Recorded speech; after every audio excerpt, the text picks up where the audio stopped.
Hello दोस्तों, नमस्कार। स्वागत है आप सबका मेरे किचन में। देसी खाना कवितास किचन। ये है कटलेट। कटलेट तो आपने बहुत बार खाई होगी और बनाई भी होगी, क्योंकि आजकल तो सबके घर बच्चे को तरह तरह के नाश्ते चाहिए, टिफ़िन में अलग अलग की वैरायटी चाहिए। तो हर घर में बनता है, लेकिन आज मैं कुछ खास बना रही हूँ, कुछ अलग बना रही हूँ। ये कटलेट है। कटलेट तो जैसे बनता है वैसे ही बनता है, लेकिन आज इसमें मैंने कुछ अलग ही सामान डाली है। कटलेट तो ऊपर से इतना क्रंची रहता है और अंदर से एकदम सॉफ्ट रहता है। खाने में भी बहुत टेस्टी और यम्मी लगता है। आप लोग इस रेसिपी को देखकर एक बार ज़रूर से ट्राई कीजिएगा। आपके घर में बच्चे भी और बड़े भी सब पसंद करेंगे। तो चलिए बनाते हैं कटलेट। ये है पोहा। पोहा जो हम घर में नाश्ता बनाते हैं वही पोहा है, जो ब्रेकफास्ट में बनता है वही पोहा। तो पोहा को आपने किसी में बाउल में या कटोरी में या कप में, किसी में भी मेजरमेंट कर लीजिए। मैं यहाँ 2 कप पोहा ली हूँ। पोहा को अच्छे से 2-3 बार धो लीजिए और धोने के बाद उसका पूरा पानी निकाल कर उसको ढक कर रख दीजिए। पानी बिल्कुल नहीं डालना है उसमें। फिर लेंगे 2 बड़े साइज के आलू। आलू को मैंने छील कर थोड़ा रफली चॉप कर लिया है। और ये थोड़ी सी स्वीट कॉर्न और ये मटर है, हरा मटर। ये सबको मैंने कुकर में डालकर 3-4 सीटी लगा ली है।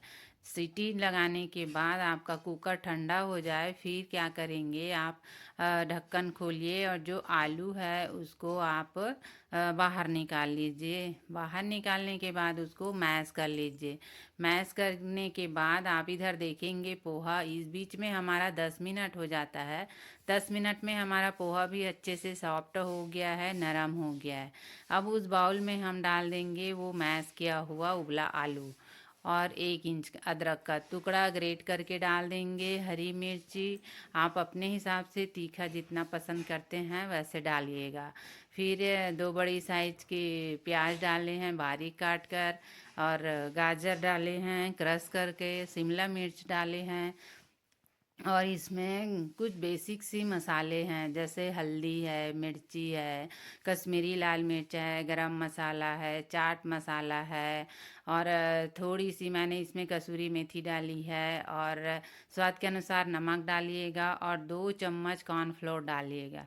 अगर आपके पास कॉर्नफ्लोर नहीं है तो आप चावल का आटा भी इसमें यूज़ कर सकते हैं, लेकिन बाइंडिंग के लिए दोनों में से कोई एक चीज़ तो डालना होगा। फिर इसको अच्छे से मैश कर दीजिए। मैश करने के बाद आप डालेंगे हरा धनिया बारीक काट कर, और जो हमने मटर और स्वीट कॉर्न को बॉईल किए थे आलू के साथ, उसको भी डालकर अच्छे से मिक्स कर लीजिए। मिक्स करने के बाद ये हमारा स्टफ वो तो तैयार हो ही गया पूरा।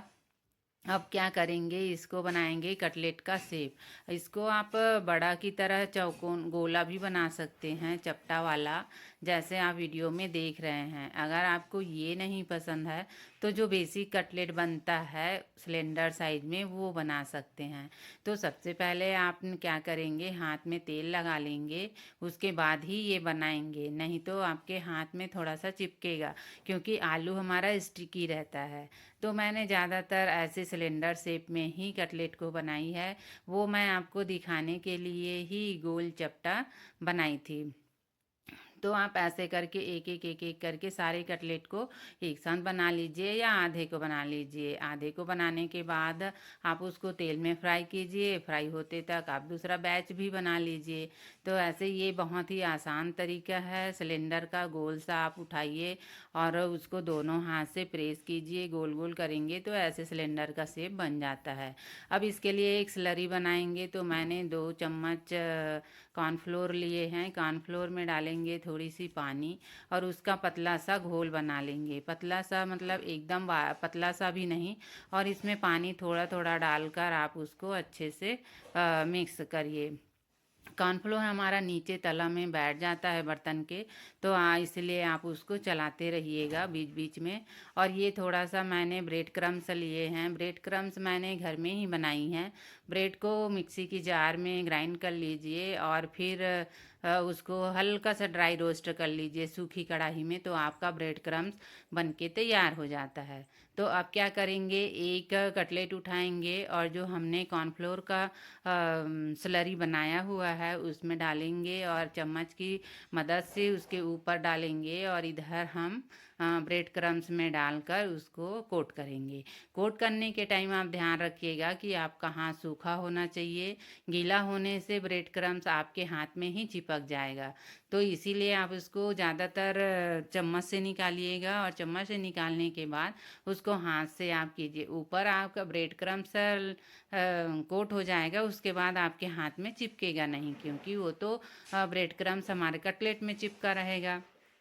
तो ऐसे ही आप 4-5 कटलेट को तैयार कर लीजिए एक साथ। उसके बाद आप तेल में डालिएगा। इस बीच में आप तेल को गर्म होने के लिए रख दीजिए, ताकि तेल हमारा गर्म होते रहे। और तेल को भी एकदम हाई फ्लेम में नहीं रखना है, आप गैस को लो मीडियम कर दीजिए।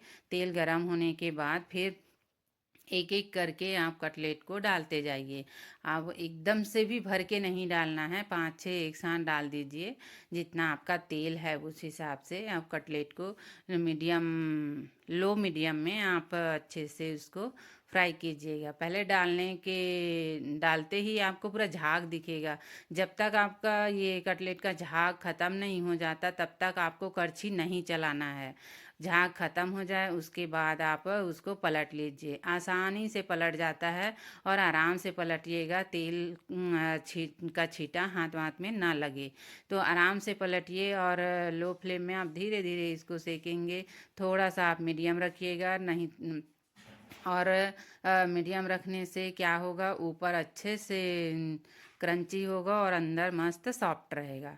और हाई में कर देंगे तो ऊपर तो जल्दी से लाल हो जाएगा और अंदर सिकाया नहीं रहेगा। तो इसीलिए आप किसी भी चीज़ को फ्राई करते हैं तो लो मीडियम में ही फ्राई कीजिएगा। ये हमारा पहला बेज बन के तैयार हो गया। आप एक्स्ट्रा तेल को बाहर निकाल लीजिए और टिश्यू पेपर में इसको रख लीजिए। ये ऐसा कटलेट है, इसमें तेल बिल्कुल ऊपर ज़्यादा रहता नहीं है। आप जैसे हाथ से तोड़ेंगे तो आपके हाथ में तेल नहीं आएगा। देखिए कितना अच्छा दिख रहा है, उतना ही आपको खाने में बहुत टेस्टी लगेगा। फिर इसी सेकते ही सेकते मैंने दूसरी बेच का भी कटलेट तैयार कर लिया था।